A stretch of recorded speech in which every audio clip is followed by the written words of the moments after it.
घर के अंदर की हवा को शुद्ध बनाना चाहते हैं तो ये पौधा लगा लीजिए। एक से अनेक बनाना चाहते हैं या पत्तों से पौधा उगाने का शौक है तो ये one of the best plant है जो आपको ज़रूर लगाना चाहिए। किस तरीके से स्नेक प्लांट के एक ही पौधे से कई सारे पौधे तैयार कर सकते हैं, इसके क्या फ़ायदे हैं और इसे गलने सूखने से कैसे बचा सकते हैं, आज के वीडियो में मैं आपको बताने वाली हूँ। ये एक ऐसा पौधा है जो लॉकडाउन के बाद से मैंने देखा है कि इस पौधे को घर में रखने का ट्रेंड बढ़ता ही जा रहा है।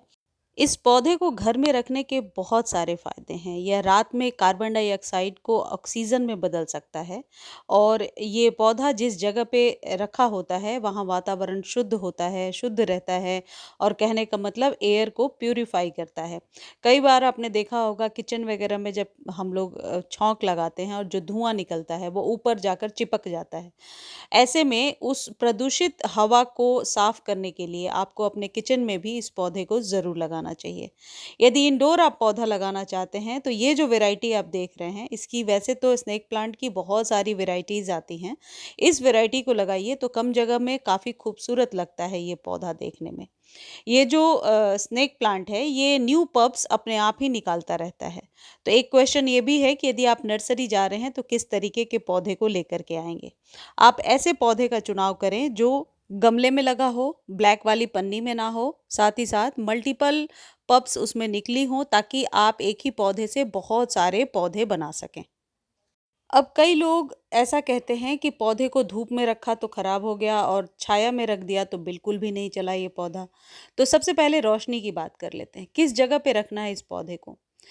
मॉर्निंग की जो 1 घंटे की धूप होती है वही इस पौधे के लिए सही है, तो मॉर्निंग की धूप में आप रख सकते हैं।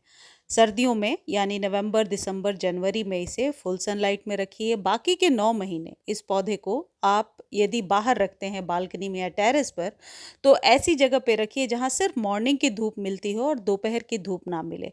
दोपहर की धूप से आपका पौधा खराब हो सकता है। दूसरी चीज़ है, ऐसे किसी जगह पे रखिए जहाँ पर कि तेज रोशनी हो, यानी कि इतनी रोशनी हो कि अंधेरे में भी आप कुछ काम कर सकते हैं। तेज रोशनी में ऐसे जगह पे आप रख सकते हैं जहाँ मैंने रखा है। यहाँ गर्मियों में लू ज़रूर चलती है और इसकी सॉइल सूखती भी है। ऐसे किसी जगह पे आपने पौधे को रखा है जहाँ उसकी सॉइल हमेशा गीली रहती है, तो ऐसे में स्नेक प्लांट की पत्तियाँ सूखने लगती हैं, मुरझाने लगती हैं और लास्ट में गलने लगती हैं, खराब हो जाती हैं। तो ऐसे जगह पे रख दीजिए यदि आप इंडोर भी रखना चाहते हैं जहाँ तेज रोशनी हो। देखिए ये भी एक वैरायटी है स्नेक प्लांट की जो पहले आपको दिखाया। आप कटिंग लगाना चाहते हैं तो ये बिल्कुल सही टाइम है, स्प्रिंग में और बरसातों में इसकी कटिंग लगा सकते हैं। वैसे तो किसी भी टाइम में स्नेक प्लांट की कटिंग लग जाती है, लेकिन अभी 100% श्योरिटी के साथ आप इसकी कटिंग लगा सकते हैं। देखिए यदि एग्लोनिमा है आप लोगों के पास और ओवर वाटर हो गया है तो ऐसे जगह पे रख दीजिए जहाँ पर कि आप यूँ कह सकते हैं थोड़ी तेज रोशनी हो और बिल्कुल जो है गुड़ाई करते रहिए ताकि पानी सूखे और तभी पानी दीजिए, भले ही इस चीज़ को 7 डेज़ लग जाएँ। मेरा ये एग्लोनिमा वही है जो आप लोग अक्सर देखा करते थे और अभी देखिए ये ओवर वाटर हो गया था तो बिल्कुल गलने लगा था। तो मैंने ऐसी जगह पे रख दिया है जहाँ पानी कम दे रही हूँ और रोशनी भी पर्याप्त है। अब इसको उगाने का तरीका क्या है? 2-3 तरीके हैं जिससे आप ग्रो कर सकते हैं। पहली चीज़ है कि लीफ से ग्रो करना है। यदि लीफ से ग्रो करना है तो एक ही पत्ते की 3-4 कटिंग ले लीजिए, लेकिन ये ध्यान रखिए कि नीचे की कटिंग को नीचे सॉइल में दबाना है और ऊपर की कटिंग को ऊपर रखना है, ये ध्यान रखिए। एक तो हो गया तरीका पत्तों से उगाने का और दूसरा तरीका है कि आप पप्स को अलग करके यानी कि रूट डिवीज़न से इस पौधे को आसानी से उगा सकते हैं। ये जब भी आप कटिंग लगा रहे हैं इस बात का ध्यान रखिए कटिंग बार बार हिले ना, और ये आज ही पानी दिया है इसमें, अदरवाइज इसकी जो सॉइल है वो ड्राई रहती है। अब ये देखिए ये भी कटिंग मैंने लगाया था, 30 से 40 दिन लग जाते हैं रूट्स को निकलने में। यदि आप इसे बार बार चेक नहीं करेंगे तो रूट्स और आसानी से और जल्दी निकल जाएगा। कटिंग लगाने के बाद आप सेमी शेड में रखिए, बिल्कुल अंधेरे में आपका पौधा कभी भी ग्रो नहीं होगा। और एक चीज़ और है कि जो लोग कहते हैं कि शेड लविंग प्लांट है, तो शेड लविंग प्लांट को भी तेज रोशनी की ज़रूरत पड़ती है। एक प्लांट को घर में लगाने के दौरान एक ये मुसीबत अक्सर देखने को मिलती है कि ये पत्तियां ऐसे ड्रूपी होती रहती हैं, गिरने लगती हैं। इसके 2-3 रीज़न्स हो सकते हैं, या तो पौधा बहुत तेज़ रोशनी में है, या बहुत दिनों तक आपने पानी नहीं दिया है, या फिर आप कंटिन्यूअस इतना पानी दे रहे हैं कि जड़ें इसकी गलने लगी हैं। तो बैलेंस पानी का बहुत ज़्यादा ध्यान रखना है। मेरा ये पौधा इसलिए ऐसा हो रहा है क्योंकि पानी बहुत कम दिया है इसमें, आज ही पानी दिया है। पौधा लंबा तो बहुत हो गया था, बट कम पानी के अभाव में, बहुत लेस वाटर की वजह से ये ड्रूपी होने लगी हैं इसकी पत्तियाँ। तो पानी गर्मियों में वीक में 2 या 3 बार दीजिए, और सर्दियों में 10 से 15 दिनों में आप पानी दीजिए।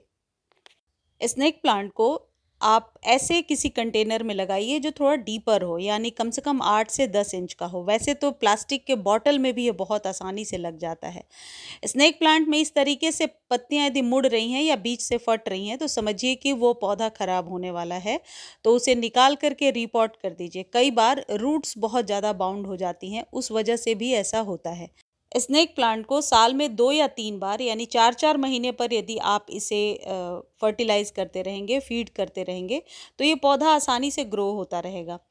देखिए, तेज़ धूप की वजह से इस तरीके का जो है पत्तियाँ जलने लगती हैं, तो रोशनी का विशेष ध्यान रखिए। जहाँ तक खाद की बात है, अभी आप फैब में इस पौधे को बहुत अच्छे से फर्टिलाइज़ कीजिए। अभी मैं आपको बता रही हूँ कि कौन-सा खाद देना है। देखिए, ये सारी रूट्स अपने आप ही निकली हैं। इस पौधे को एक जगह लगाइए, और बार-बार आप रिपोर्ट ना कीजिए, और पानी भी जैसा मैंने बताया वैसे दीजिए, तो ये पौधा इस तरीके से जंगल सा हो जाएगा। जितना स्नेक प्लांट जिस तरीके का मैं आपको दिखा रही हूँ, ऐसा यदि आप नर्सरी से खरीदने जाएंगे इतना घना, तो 150 से 200 रुपये का ज़रूर मिलेगा। इसलिए स्नेक प्लांट को कहीं से मांग कर ले आइए, और जैसे मैं बता रही हूँ वैसे उगाइए, तो बजट फ्रेंडली गार्डनिंग आप कर पाएंगे। अब खाद कौन सी देनी है? 1 मुट्ठी नीम खली और 1 मुट्ठी वर्मी कंपोस्ट 6 से 10 इंच के कंटेनर में आपको डाल देना है। इसे देने के बाद पानी नहीं देना है, पानी नेक्स्ट डे देना है। नर्सरी वाले भी यही खाद देते हैं, और मेरे यहाँ जो माली भैया आते हैं, वो भी यही खाद नीम खली और वर्मी कंपोस्ट सभी स्नेक प्लांट को देते हैं। नीमखली और वर्मी कंपोस्ट को खरीदने का लिंक डिस्क्रिप्शन में दिया हुआ है। यदि लिंक कॉपी नहीं कर पा रहे हैं, तो आप टेक्स्ट कीजिए, लिंक प्रोवाइड कर दिया जाएगा। एक एक मुट्ठी ही देना है, और फिर 4 महीने के बाद इसे रिपीट करना है। इस तरीके से पानी, रोशनी और खाद का ध्यान रखिए, आपका स्नेक प्लांट भी मेरे पौधे की तरह बहुत ही घना हो जाएगा। मुझे उम्मीद है ये वीडियो आपको अच्छी लगी होगी। धन्यवाद।